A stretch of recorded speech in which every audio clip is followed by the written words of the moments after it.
আসসালামু আলাইকুম, আমি ইমদাদুল ইসলাম। অনেক এক্সাইটেড ছিলাম যে বইটা কবে হাতে পাবো, the culinary canvas of Bangladesh. শেফার Afatul Islam, thank you so much. আপনার বইটা ফাইনালি আমার হাতে চলে আসলো। সো আমি সত্যি খুবই এক্সাইটেড যে বইটা পেয়ে গর্ববোধ তো অবশ্যই করছি। আমি আমার যত কলিগ আছে সবাইকে আমি বইটা সবার হাতেই দিই পড়ার জন্য, এবং সবাই সারপ্রাইজ যে সত্যি বাংলাদেশে এই ধরনের এত সুন্দর একটা বই পাবলিশড হলো ফাইনালি। আসলে বলার মতো তো কিছু ছিল না। সো গর্ববোধ করে সবাইকে দেখাতে পারছি যে yes, we have an also background, right?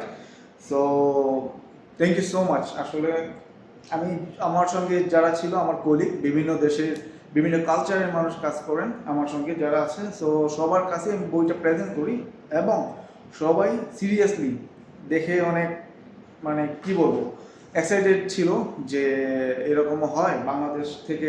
So কারণ আমি দেখি বিভিন্ন দেশের বিভিন্ন বই, বিশেষ করে আমাদের পার্শ্ববর্তী যত দেশ আছে ওনাদের কালচার নিয়ে খুবই মানে কনসার্ন থাকে। সো আই থিঙ্ক আমাদের ওই ধরনের কোনো কিছু করা উচিত। So thank you so much.